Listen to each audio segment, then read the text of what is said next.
اعوذ باللہ من الشیطان الرجیم، بسم اللہ الرحمن الرحیم۔ شروع اللہ کی پاک ذات کے نام سے جو بڑا مہربان اور نہایت رحم والا ہے۔ ناظرین، سورہ ہجر مکی صورت ہے اور اس میں 99 آیتیں اور 6 رکوع ہیں۔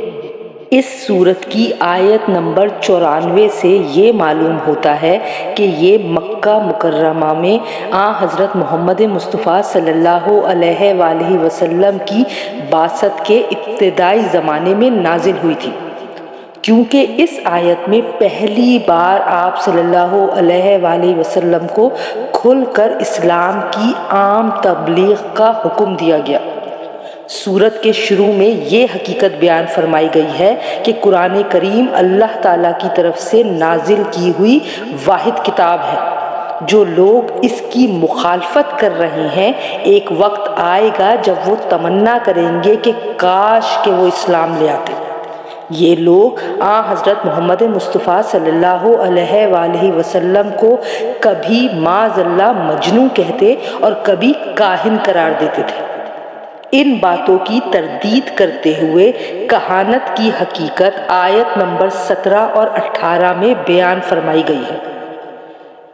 ان لوگوں کے کفر کی اصل وجہ ان کا تکبر تھا، اس لیے ابلیس کا واقعہ آیات نمبر 26 سے 44 میں بیان کیا گیا ہے کہ اس کے تکبر نے کس طرح اس کو اللہ تعالیٰ کی رحمت سے محروم کیا۔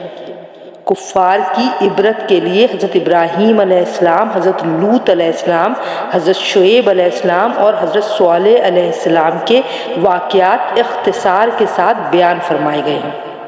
پیارے نبی حضرت محمد مصطفیٰ صلی اللہ علیہ وآلہ وسلم اور مسلمانوں کو تسلی دی گئی ہے کہ ان کافروں کی ہٹ دھرمی کی وجہ سے وہ یہ نہ سمجھیں کہ ان کی محنت بیکار جا رہی ہے۔